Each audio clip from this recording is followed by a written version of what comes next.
And so I get one crack every single day at this story fragment chest. So here we go. We're going to pop this open now and see what we get. I love the animation here.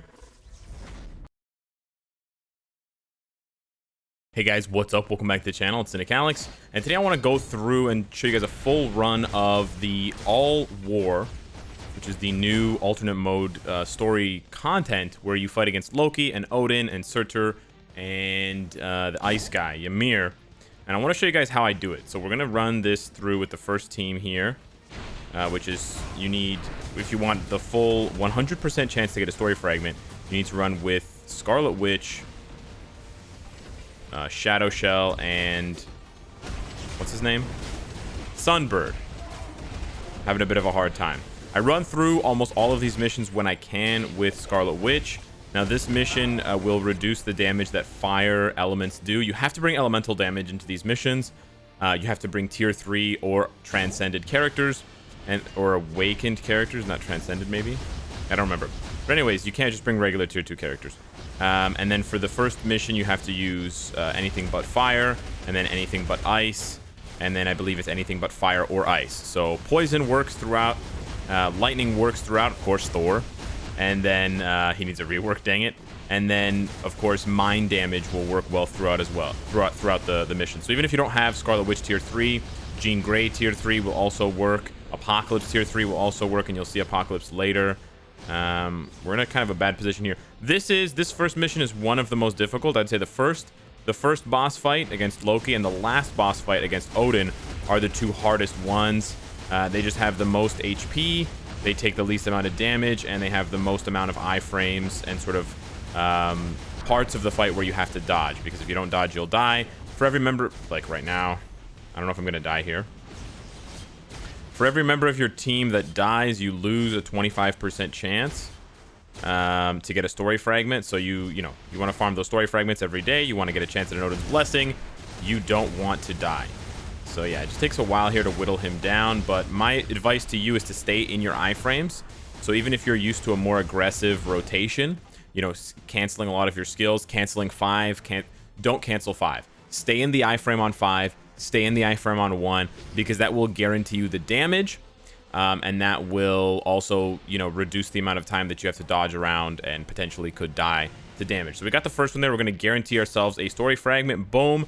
Now, I've already seen a lot of people asking about this, so I want to cover it again in a video. I've covered it previously, but I want to cover it again. You only have one chance. You only have one attempt per day once you complete the mission to get the story fragment. If you don't get the story fragment and you get the uniform XP chip, so if you see a uniform XP chip in your rewards, that means you did not get the story mode fragment. It's one or the other.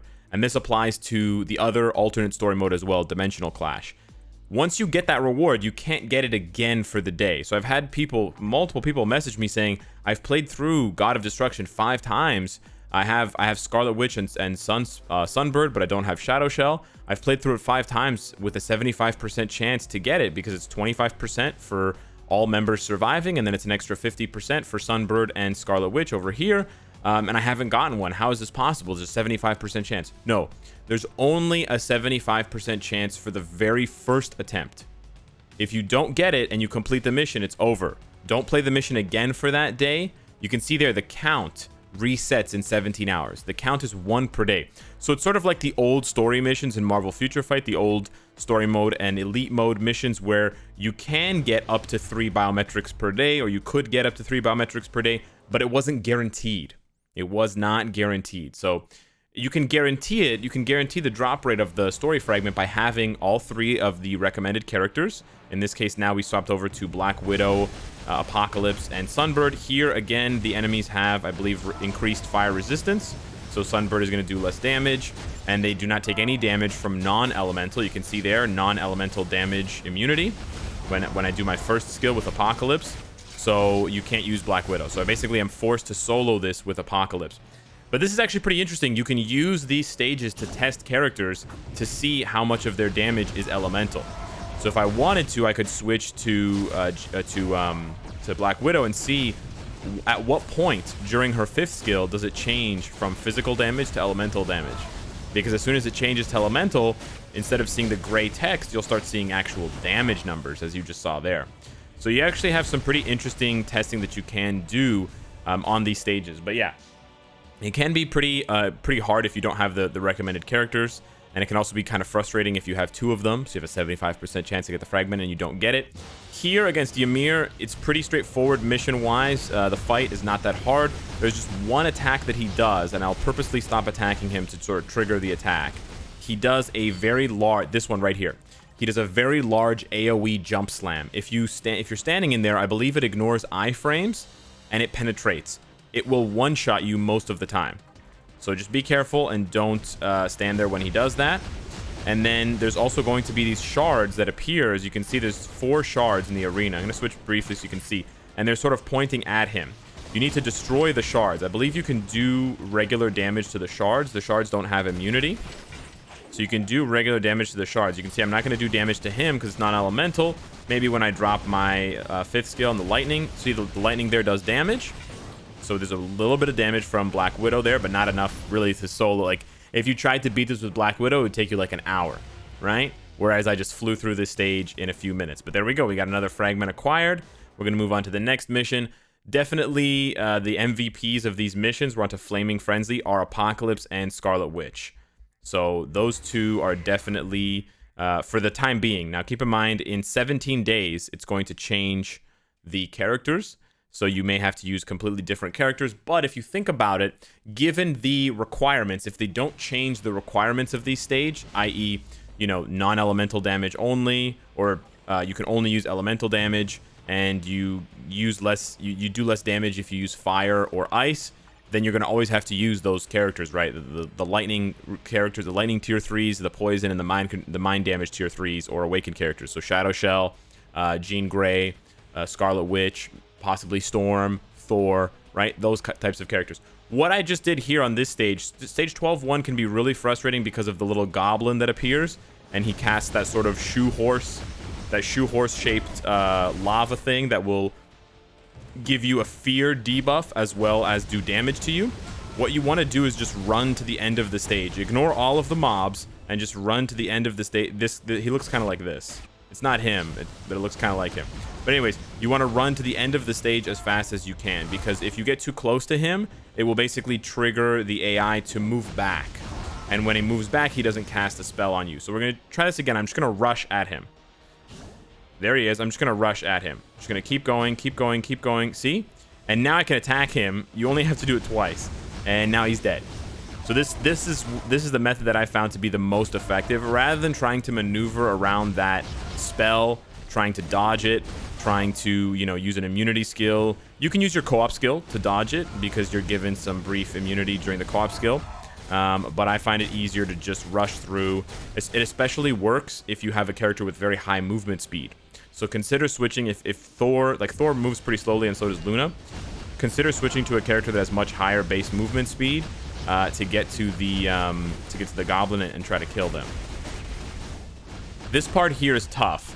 So Surtur is going to rain down fire. If you stand in the fire, you get locked and you have to jiggle your joystick. And it can actually take a long time and he can kill you while you're stuck. So my advice to you is when you see that text, run away from Surtur. Because all of your attacks with all of your other characters, no one in Marvel Future Fight really has ranged attacks, right? You always cast your skills pretty close to the enemy.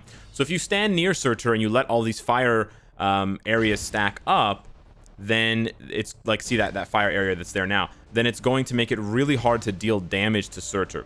So that's what I do. I basically just lead him away from that. He's actually going to try to go into it, which is kind of annoying. But I try to position myself away from it so that I can then deal damage. He has another skill that I don't want to show you, but he basically charges up and there's a gigantic V. There's like a cone area of effect, a purple line that shows up. And if you stand in that, when he casts the skill, it sort of moves and tracks you slowly. When he casts that, it'll kill you.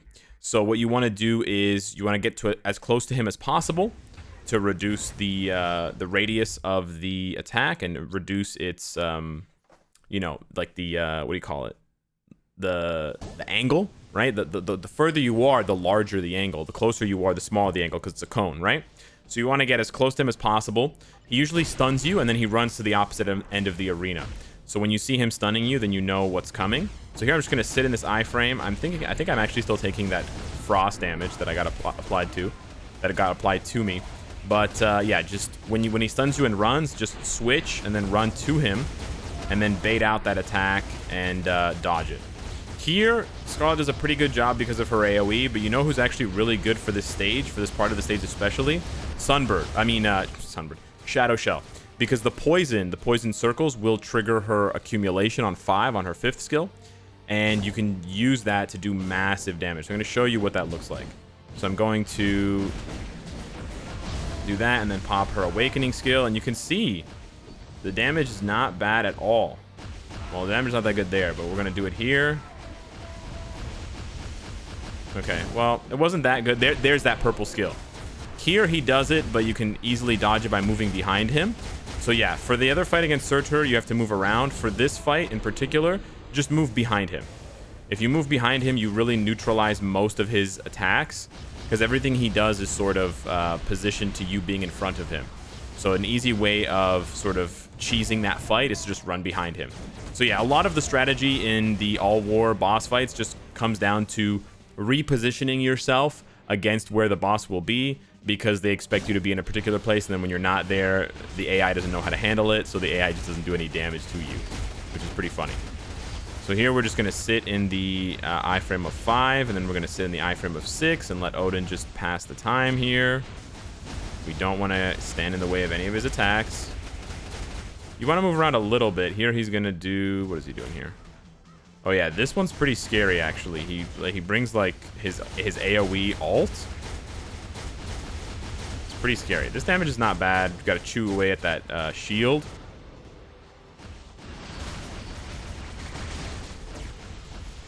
The safe thing about using the Warriors of the Sky, if you have both Sunbird and Shadow Shell on this mission, along with Scarlet, is the fact that you will revive.